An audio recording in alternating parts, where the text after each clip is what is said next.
Everybody, this is Dr. David Jockers, and today we are talking about the best ways to test your blood sugar levels. And so it's a really important topic because if our blood sugar is out of balance, it's going to end up causing a lot of health problems. So these are the 6 best ways to test. And there's a lot more measurements than we get than just testing like a fasting blood sugar. And I'm going to go through that in today's presentation. So if you don't know me, my name is Dr. David Jockers. I'm a doctor of natural medicine, and I practice right outside of Kennesaw in a clinic called Exodus Health Center. And I see people from all around the world and help them with blood sugar stability, with improving their body's metabolic flexibility, helping them burn fat, improve brain function, overcome chronic diseases. And this is my beautiful wife, Angel, my little boys, David and Joshua. And so when we look at sugar, I think everybody knows that sugar is bad for us, but sometimes we don't know how bad it is. And so you can see here in the brain, it's going to really cause a lot of damage, a lot of inflammation, increase your risk of depression by 58% when you're eating a higher sugar, higher glycemic load diet, right? It's going to cause heart disease, kidneys, joints, right? You can see this affect our reproduction, and cause inflammation throughout our body. It's going to affect our skin. Really, every single organ system of our body gets affected negatively when our blood sugar is elevated and we're on the blood sugar roller coaster. And so how does our body control blood sugar? Because we know that when sugar levels go up in our bloodstream, it's going to, these sugar molecules are going to bind to proteins and basically create something called an advanced glycolytic enzyme. I'll get into that in more detail in today's presentation. But in order to prevent that, because we know glucose is toxic when it's elevated, basically the body takes sugar, and really, again, we get our bloodstream elevates with sugar when we consume obviously processed sugar, but also fruit, and then also things that have a high glycemic load. So starchy carbohydrates are going to increase blood sugar. So that's going to be things like potatoes. It's going to be corn. It's going to be pasta, breads. Really, any sort of starch, grains and starches is going to increase blood sugar. So in order to prevent against too much blood sugar, the body has this hormone called insulin, which takes the sugar out of the bloodstream, puts it into the cells where the body can use it for energy. And this is really important. Insulin is like a key that opens a door, a receptor on the cell to get the sugar in. And this is super important for the body to be able to do this. We need insulin, and we need it acting well. And so basically, when insulin is acting well, it's opening up the door and getting these sugar molecules out of the bloodstream and into the cell. However, if we continue to bombard the body with high amounts of glucose or high amounts of starch and sugar in our diet, then we're going to overwhelm these receptors and we're going to cause more inflammation. So when insulin is elevated in our bloodstream, it triggers inflammation in our body. When there's inflammation, it damages these insulin receptors and they're not able to function well. So they're not able to clear the sugar out of the bloodstream. So it's a vicious cycle, because the more higher the blood glucose, the more insulin we need. But the more insulin we're producing on a regular basis, the more inflammation and damage that's occurring to the insulin receptor. And if we don't have good sensitive insulin receptors, then we're going to end up with high blood sugar and high insulin. And we're going to cause more inflammation, which is only going to further worsen insulin receptor activity, leading to prediabetes or insulin resistance. Now, again, going back to this idea of what happens when the sugar is elevated, these sugar molecules will bind to proteins. And when they bind to proteins like enzymes, for example, or white blood cells and things like that, they create these cross-linked advanced glycolytic enzymes, which really trigger inflammatory genetic pathways, something called the inflammasome, things like tumor necrosis factor alpha, nuclear factor kappa beta, which are these genetic pathways that amplify inflammation. So it's like, instead of just a fire alarm going off in your house, it's like the entire city's alarm is going off. And so now you've got just massive chaos and everybody can hear it and it's affecting everybody in the city.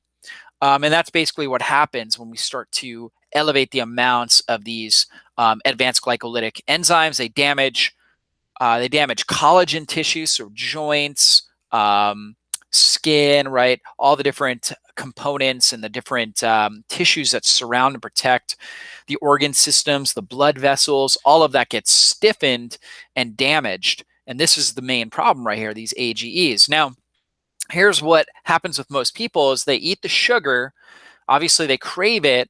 Their blood sugar level spikes, and the body releases insulin to try to take the sugar out of the bloodstream, like we talked about. We also release a lot of neurotransmitters that make us feel good. This is why we feel good when we eat sugar. Dopamine, serotonin, it really ramps up these neurotransmitters, but it's a short-lived event. And then what happens? The insulin gets the sugar into the cells, and then blood sugar drops, and then neurotransmitters drop, and then we're craving that sugar high again. Meanwhile, our body is still in this fat storage mode, and so basically we end up hungry and we're craving sugar again, and then we go through this cycle where we get this high, and we just become addicted. And it's an addictive pattern. And even when we look at the neurochemistry in the brain, it's similar. The changes that take place when we're addicted to sugar are similar to what happens when somebody's addicted to cocaine or crack or any sort of highly addictive illegal drug, or even legal drugs that are highly addictive as well. And so we know, again, when insulin is elevated, it's going to cause problems with free radical damage and oxidative stress. For men, it's going to increase estrogen and cause a condition called andropause. For women, it's going to increase testosterone, which could lead to things like polycystic ovarian syndrome, which is linked with poor blood sugar balance and high testosterone insulin resistance. High inflammation throughout the body, again, affecting the kidneys, the heart, the skin, really every tissue, the brain, the joints. Going to decrease liver detoxification pathways. We're not going to be able to cleanse and detoxify our body effectively, increasing blood sugar, blood pressure, and cholesterol levels. It's going to cause that terrible triad of high LDL, low HDL, and high triglycerides. That's when I think of high or bad cholesterol levels, I think very high LDL, very low HDL, and very high triglycerides. And that becomes a problem. I've got other videos where I explain that. And so, basically in our society, we have so many people that are diabetic, but we also have a huge percentage of our society that is pre-diabetic. I mean, we only have somewhere around 350 to 400 million people in the United States. I don't know the official number, but I know it's in that range. Yet we have 86 million people, 86 million that have pre-diabetes, right? So it's close to 1 out of 3, maybe 1 out of 4 that have pre-diabetes. 9 out of 10 of them don't know they have that. And so pre-diabetes is, in a sense, it's insulin resistance leading towards the development of type 2 diabetes. And obviously that's a big problem because, again, we're not able to clear the blood sugar effectively. And we just have a huge rise in this metabolic syndrome where we have real high triglycerides. I like to see triglycerides under 100, and oftentimes with metabolic syndrome, they're up over 150. That's a really big problem. But really, anything over 100 to me is an issue if it's a fasting triglyceride level. Insulin resistance, so they have high fasting insulin. We're going to talk about these tests in a minute. Hypertension, oftentimes, again, low HDL. We talked about that. And then obesity, particularly visceral, which is basically obesity around the midsection or around the organ systems. So we can get fatty liver, for example. That would be an example of that. We shouldn't have a fatty liver. And there's even thin people that have, you'd look them on the outside, you wouldn't think that they were overweight, yet they have a fatty liver. They have all this buildup amount of fat on their liver, on their heart, and causing dysfunction there. So most common factors that are leading to blood sugar imbalances are things like poor nutrition, of course. It's the obvious one. Eating too much sugars and starches. Poor quality sleep. That's one that most people are not fully aware of. A low vitamin D levels. So you might be following a healthy diet. You might even be sleeping well, but your vitamin D levels are really low. You're going to have trouble regulating your blood sugar. If you have a thyroid issue, again, you can have the lifestyle in order, but if your thyroid is not in order, then you're going to have issues with blood sugar. And of course, chronic stress, stress raises blood sugar levels, elevates cortisol. And so when it comes to the diet, a couple key factors. We need to reduce sugar and grains. Number one, obviously, that's the obvious because that elevates blood sugar. Number two is we got to get rid of bad fats, corn oil, soybean oil, safflower oil, cottonseed oil, canola oil, all these processed vegetable oils, and anything that would be a hydrogenated fat. We need to get rid of those things because they cause more inflammation in the body. And inflammation is going to trigger insulin resistance because it's going to damage the insulin receptors, because inflammation affects the outer membrane, the cell membrane of every cell. And then we need to change the meat that we eat. So we need to get rid of the commercially raised animal products because they're very high in bad fats and also environmental toxins that cause more inflammation. We want to go with grass-fed, organic, pasture-raised animal products. That's the key there, is to make that change. How about sleep? You know, some key factors with sleep. Number one, getting good sunlight during the daytime hours. Super important for good sleep. We don't want a lot of artificial light. So that's a big issue. A lot of times it's better to work in, you know, a darker room than to, or at least you know, have natural sunlight coming in from the window than to have all these artificial lights overhead. So that can be a really big issue. We say malillumination or poor lighting is to the body what malnutrition is to the body, or I should say malillumination is to the eyes and the brain, what malnutrition is to the body. We need to black out our room. We're trying to sleep, form healthy sleep habits. Going to bed early, rising early is important. So I always recommend, you know, every hour before midnight is equivalent to 3 hours of quality sleep after midnight. So going to bed, you know, before 11 for sure. But ideally around 10, and really winding down, getting out of blue light, for example, away from your computer after 9 o'clock is really wise. Balance your blood sugar with good nutrition and the other strategies we're going to talk about here.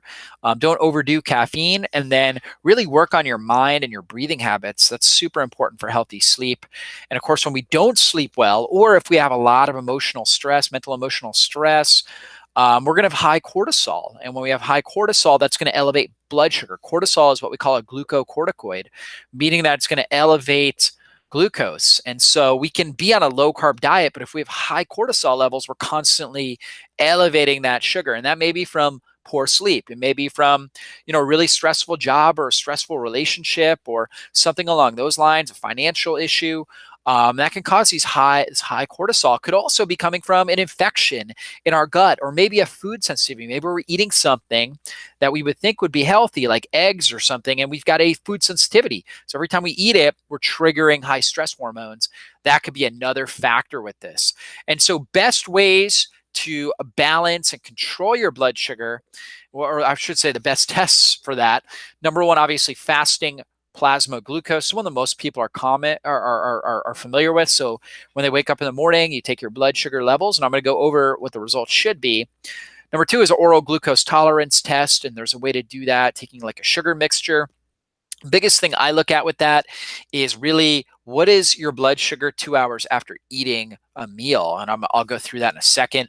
Your fasting insulin levels. Okay, that's also a very important one. I like to see fasting insulin really under 2. So that means in the morning when you get up, okay, you get your blood work done.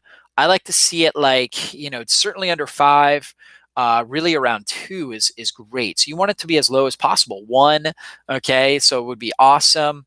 LDH, which is lactose dehydrogenase, which is an enzyme the body uses to really break down and metabolize glucose in your system. And so that's another really important compound, because if that's really high, it's a sign of inflammation affecting things like the heart, the liver, the kidneys. If it's low, okay, that range should be between 140 and 180. If that's low, it's a sign that you're hypoglycemic. So unless you're keto adapted, right, where your body's really good at running off ketones, a low LDH is a sign that, hey, the body's not producing enough of, you know, this compound, and so you're not really breaking down and metabolizing sugar well in the cells. And it's a sign that your blood sugar is too low throughout the day. So hypoglycemia could be a really, really big problem. C-reactive protein, which is one of the top markers of inflammation. And then hemoglobin A1C. It really actually should be HbA1c. But basically, hemoglobin A1c is going to look at glycation, the effect of blood sugar instability or high blood sugar, and the formation of these advanced glycolytic enzymes, and what percentage of the red blood cells over a 90-day period are glycated or damaged due to glycation. And so we obviously want that low. Now, the best meter, and the reason why I really like the Keto Mojo. It's going to test your hematocrit and hemoglobin, which is important because you can actually start to see things like anemia, right? If you're looking at that, right? And on top of that, it's going to look at your blood sugar, and you're going to look at your ketones as well. So you're going to be able to test those things. Love the Keto Mojo, and it's pretty cheap. It's like 99 cents for a, or 90 cents or something like that for a ketone strip, and 30 cents for a glucose strip, which is really like the lowest price that you can find on the market. And so I'll let you guys know where you can get that, but really under the in the article I linked to with this video, you can find a link for the Keto Mojo and find that. But when we look at these tests, you'll see a fasting blood sugar, okay, normal, what's considered normal, okay, would be 70 to 99, all right? And so milligrams per deciliter, and you can see the translation into millimole per liter there if you look at those. If you look at those measurements, the official ADA recommendation for someone with diabetes, where they want that person to be, is between 80 and 130. Okay, 130 or anything over 100 on a fasting blood sugar to me is way, way too high. Really optimal for me is a fasting blood sugar between 60 and 90, and it could be low. So like 60 would be, really bad if you weren't keto adapted. You would have major hypoglycemic reactions, really high cortisol, maybe your heart palpitations, all kinds of different things like that. So that can be a really big problem, but it can be low if somebody is using ketones for an energy source. Now, 2 hours after you eat, okay, normal for a person without diabetes is less than 140. To me, that's too high. So I like to see it less than 120, and ideally under 100 again after 2 hours, but certainly less than 120. The official ADA recommendation for someone with diabetes is 126 milligrams per deciliter or above fasting blood sugar. So when they eat, obviously it's going to go up higher than that. They want to see people less than 180. That to them, they're managing their diabetes well. But again, for me, that's still way too high. So it's going to be too much glycation going on, too much inflammation. Your hemoglobin A1C, the official diagnosis of somebody with diabetes is 7.0, or really I think it's 6.5 or something like that, or above. Whereas I think it might be 6.2. I'm missing that. But pre-diabetes is 5.7 to, I believe, 6.5 is the pre-diabetic range for a hemoglobin A1C. And then again, 6.5 or above is somebody with diabetes. So again, the official American Diabetic Association, they want to see that hemoglobin A1C 7.0 or less. But you know what? That's still really high. It's a lot of red blood cells that are being glycated. I like to see 4.5 to 5.2. That's the ideal range that I'm looking at. And I look at hemoglobin A1C measurements all the time. Now, obviously very important, we talked about the LDH.